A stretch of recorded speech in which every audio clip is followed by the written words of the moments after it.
सुधीर, तू 25 वर्षांचा झालास, कधी करतोस लग्न? अजून किती वाट पाहायची तुझ्या लग्नाची मी? माझ्या नशिबात सुनेचं सुख आहे की नाही? आई, करेल मी लग्न. घाई कशाला करतेस एवढी? हल्ली मुलं लवकर लग्न नाही करत. तू नको माझ्या मागे लागू लग्न कर म्हणून. आणि दुसऱ्या मुलांचं नको सांगूस मला. अरे, तू लवकर लग्न केलंस तर तुझ्या बायकोचा घरातील कामांमध्ये हातभार लागेल मला. चिडू नकोस बघ तू. मी काय म्हणते, त्या रमा काकू आहेत ना, त्या लग्नासाठी मुलींची योग्य ती स्थळं सुचवतात. मी बोलली होती त्यांना माझ्या सुधीरसाठी एक चांगली मुलगी पहा असं. त्यांना कॉल करू का? सुधीरची आई विचारते त्याला. तो चिडून म्हणतो, आई, कर तुला हवंय ते.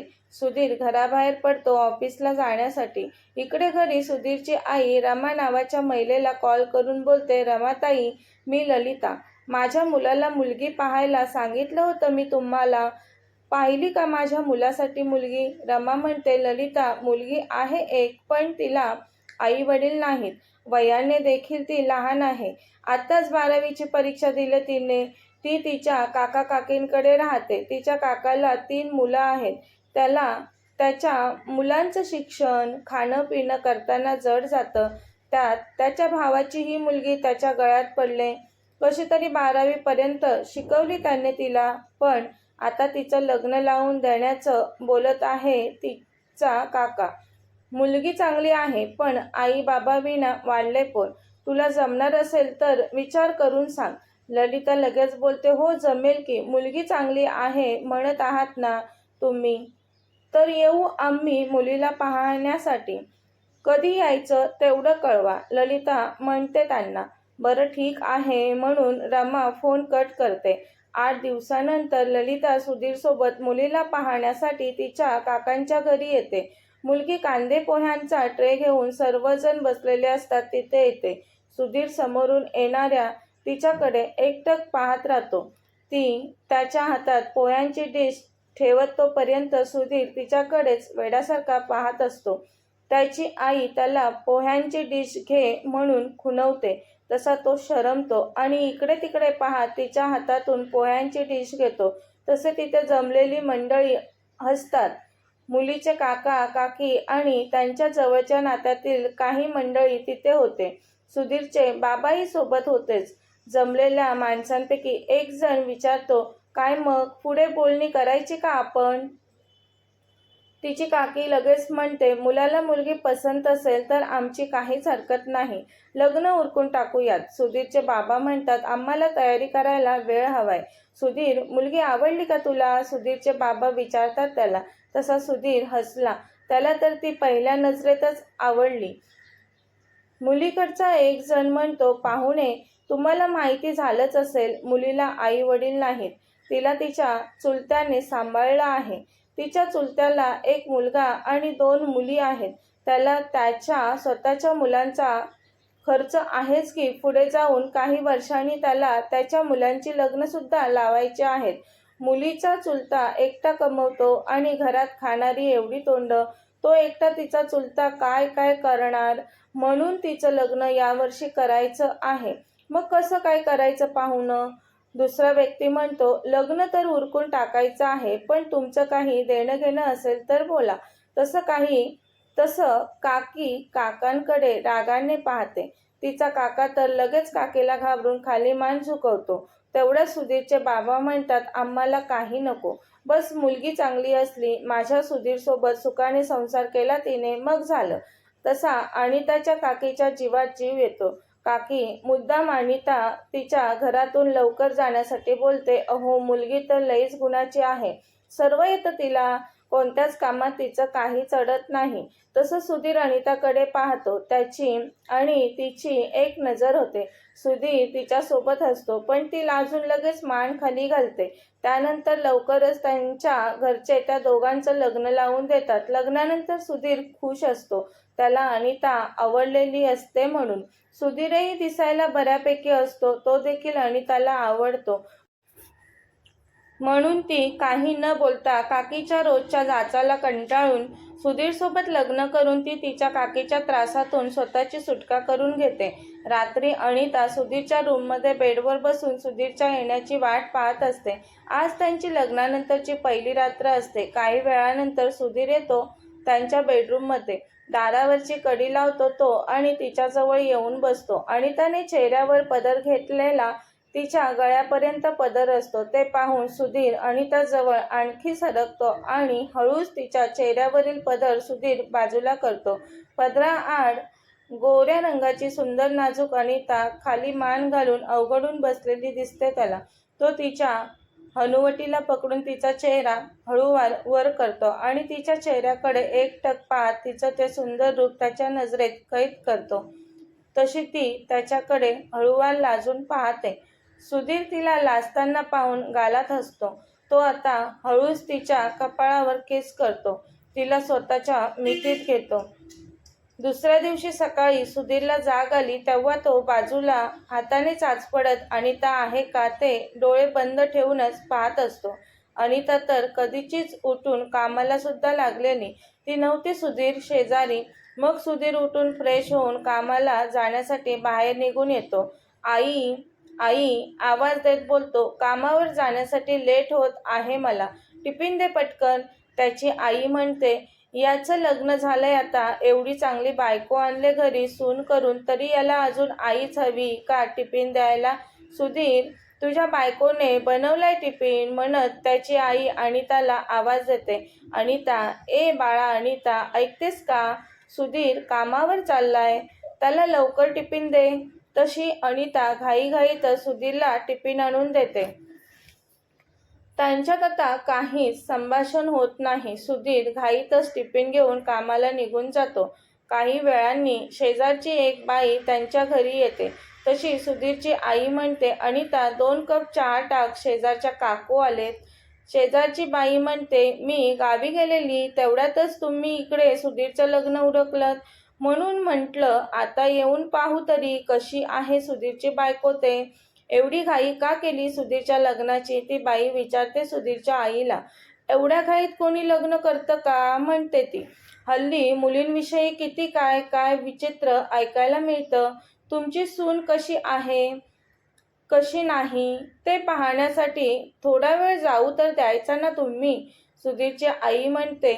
मुलगी चांगली आहे तशी पण तिच्या काका काकीलाच तिच्या लग्नाची घाई होती. अनिता किचनमध्ये त्यांचं बोलणं ऐकत असते. म्हणजे तिच्या कानावर पडत होतं ते.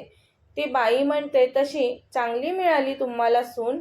तसंही तुम्हाला हातभार लागेल घरच्या कामात.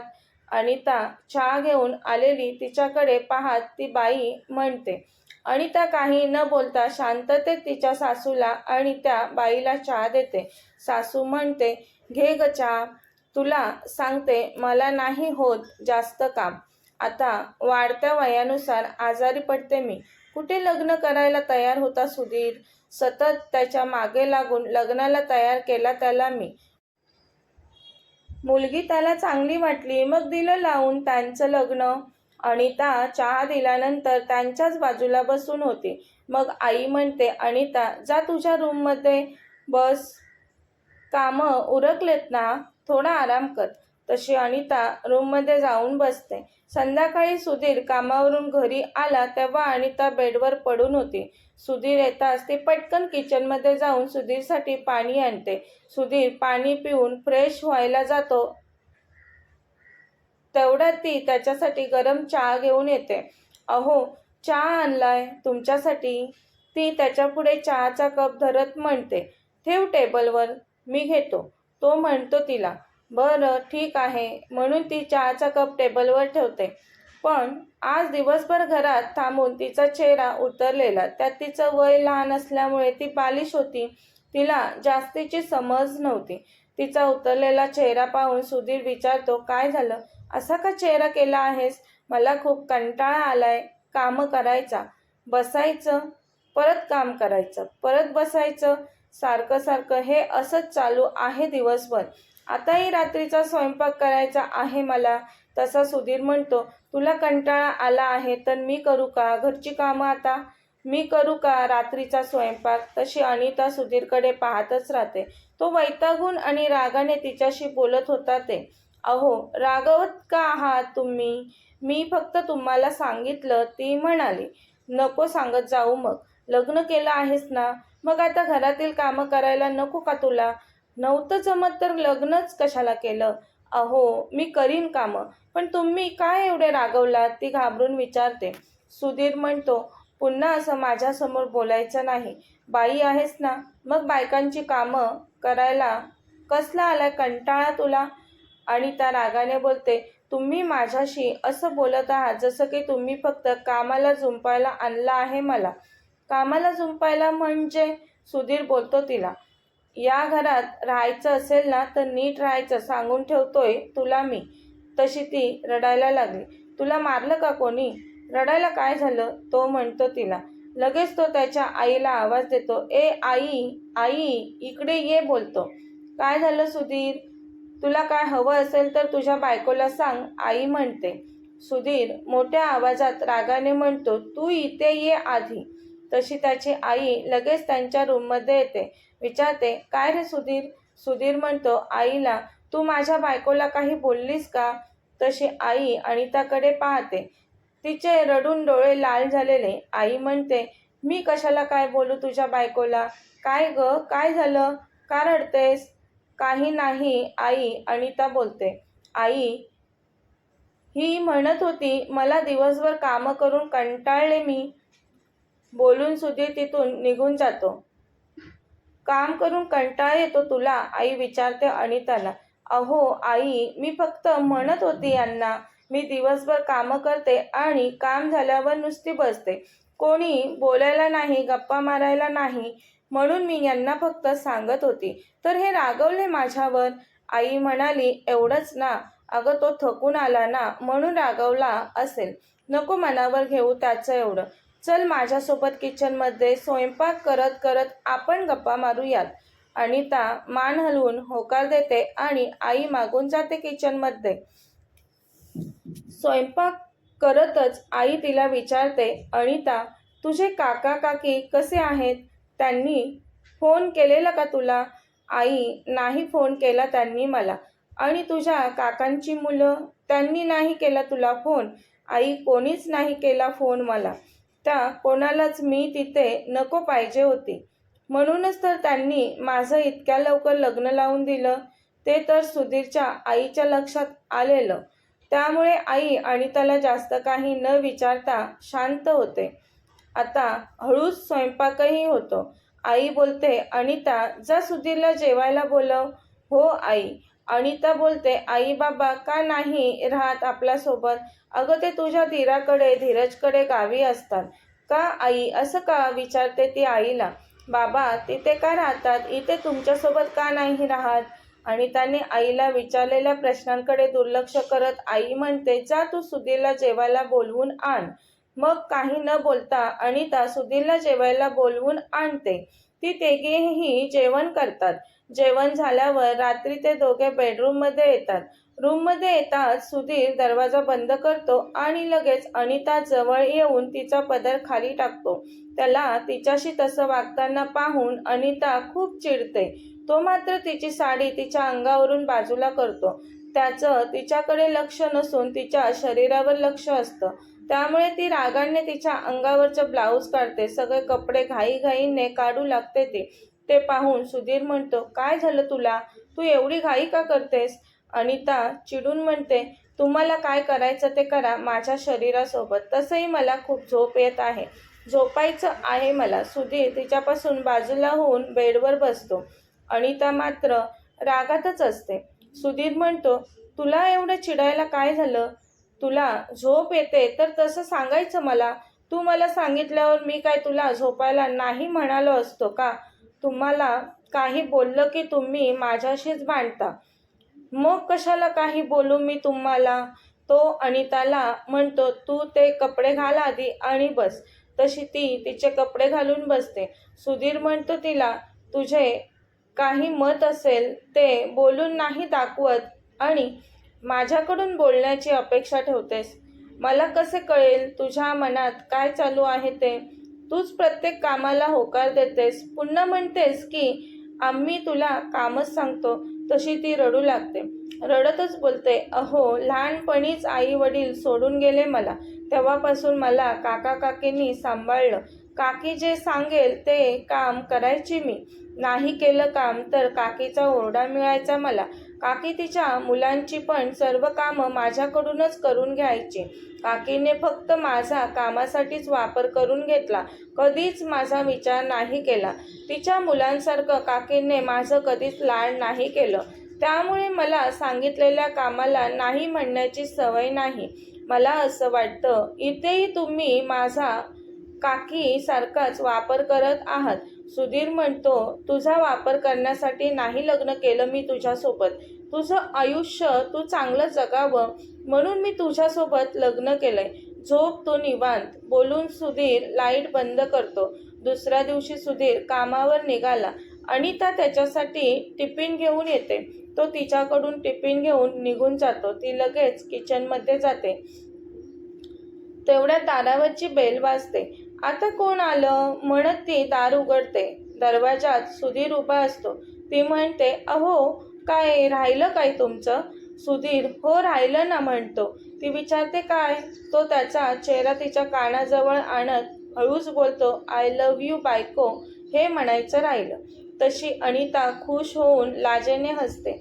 अनिता अहो लाजतच म्हणते त्याला, माहिती आहे मला तुमचं माझ्यावर प्रेम आहे ते. हो खूप प्रेम आहे माझं तुझ्यावर बायको, पण ते मला व्यक्त नाही करता आलं. तो बोलत लगेच तिच्या गालावर किस करतो. सुधीर बोलतो, अनु, एक गोष्ट लक्षात ठेव, हे तुझं आयुष्य आहे. तुला जसं हवंय तसं तू जग. बोलून तो कामावर निघून जातो. ती आनंदात हसत हसत स्वयंपाक करायला येते. अनिताचा हसरा चेहरा पाहून आई विचारते, काय झालं अनिता? अनिता सुधीरच्या विचारातून बाहेर येत म्हणते, काही नाही आई, मी करते स्वयंपाक, तुम्ही आराम करा. हे करते मी, तुला मदत करू दे मला, तू एकटी थकून जाशील. आई म्हणते, नाही आई. ती म्हणते, नाही थकणार मी, आपण तिघेच आहोत, तिघांचं एवढं काय काम नसतं. माझ्या काकीकडे तर मी सर्वांची सर्व कामं एकटी करत होती. बोलून क्षणात तिचे डोळे पाण्याने काठोकाठ भरले. त्या जुन्या आठवणी नको म्हणून आई म्हणते, सुधीरला आज टिफिनला काय दिलं तू? आई त्यांच्यासाठी फ्लावरची भाजी आणि चपाती दिली. आता आपल्यासाठी करते. बरं कर म्हणाली आई. आता आई शांत बसले ते पाहून अनिता म्हणते, आई तुम्हाला 2 मुलं आहेत, मग दुसरे भाऊ इथे का नाही राहत? बाबा त्यांच्याकडे तिकडे, तुम्ही इथे, असं का आई? त्या दोघा भावांचं जमत नाही. एकत्र राहिले की भांडण होतात. पण आमच्या दोघांवर दोन्ही मुलांचा खूप जीव आहे. त्यामुळे बाबा धीरज सोबत गावी राहतात, मी इथे सुधीरकडे राहते. आई बाबा तुम्ही दोघे किती सांभाळून घेता ना तुमच्या मुलांना. मला असं कोणी कधी सांभाळून घेतलं नाही. माझे आई बाबा तर मला लहानपणी सोडून गेलेत. बोलून तिचे डोळे पाण्याने भरले. अगं काळजी नको करूस, मी आहे ना. जशी सुधीर आणि धीरजची मी आई आहे तशीच तुझी देखील आई आहे मी आता. तशी ती आईकडे पाहते. काय झालं ग, अशी काय पाहत आहेस माझ्याकडे? आई म्हणते. ती लगेच बिलगली सुधीरच्या आईला. अनिता तुझ्या काका काकीने तुला जास्तच राबवून घेतलं का? त्यांची आठवण काढली की तुझ्या डोळ्यात पाणी येतं. तुला इथे काही त्रास वाटला तर मला सांगत जा, मी करीन तुला मदत. कामाचा कंटाळा नाही मला, पण अचानक तब्येत बिघडते बघ माझी, मग सर्व कामं तिथेच तशीच राहतात. म्हणून तर मी सुधीरच्या मागे लागलेली, लग्न कर म्हणून. बोलतच कामं उरकतात त्यांची. दोघी जणी काही वेळ टीव्ही पाहतात. तेवढ्यात अनिताचा फोन वाजतो. अनिता फोन उचलते. हॅलो बोलते ती. काय करतेस? समोरून त्याचा आवाज येतो. काही नाही, बसले. का फोन केला? ती विचारते त्याला. तो म्हणतो, असंच, सहजच. नाही आवडलं का तुला? नाही म्हणजे आवडलं मला, पण मीही असं सहजच विचारलं फोन का केलात ते. वाटलं तुला करमत नसेल, माझी आठवण येत असेल तुला, म्हणून केला मी फोन. तो म्हणतो, मला मिस करत होतीस ना? अहो, ती लाजून लाडात म्हणते त्याला. सांग ना, तो विचारतो तिला. हो, ती अतिशय लाजून म्हणते. मी तुला मिस करत होतो म्हणून फोन केला तुला. बरं, चल ठेवतो फोन. कामातून थोडा वेळ काढून तुला फोन केला मी. हो ठेवा म्हणते ती लगेच. तेवढ्यात आई आवाज देते, अनिता चल, निघायचं का? हो चला, मी तयारच आहे, अनिता म्हणते. दोघीजणी मंदिरात चाललेल्या. मंदिरात जाऊन देवांचं दर्शन घेऊन झाल्यावर त्या मंदिराच्या बाजूला असलेल्या कट्ट्यावर बसतात. आई, इथे किती छान आणि प्रसन्न वाटतंय ना? हो ग, इथे आल्यावर खूप प्रसन्न वाटतं, म्हणून मी येत असते नेहमी. आता तुमचं लग्न झालंय तर तुलाही दाखवलं मंदिर. आवडलं तुला पण? खूपच आवडलं, ती म्हणाली. बघ इथल्या वातावरणात मन कसं रमून जातं. हो ना, मला तर एकदम फ्रेश वाटलं. तू आणि सुधीर या एक दिवस इथे. हो आई, येऊ आम्ही, ती म्हणते. आई, तुम्हाला एक विचारू का? आई म्हणते, विचार. म्हणजे रागवणार नाही ना तुम्ही? नाही ग, विचार, तुला काय विचारायचं आहे ते. ते मी बोलत होती, मी आता रोज साडी नेसायची का? नाही ग, कशाला रोज साडी नेसायची? तुला हवंय ते कपडे तू घालू शकतेस. पंजाबी ड्रेस, जीन्स टॉप घातलास तू तरी माझी काहीच हरकत नाही. खरं सांगताय आई? हो ग, मी काय खोटं बोलत आहे का? तसं नाही आई, पण यांना आवडेल का ते तू त्यालाच विचार बाई.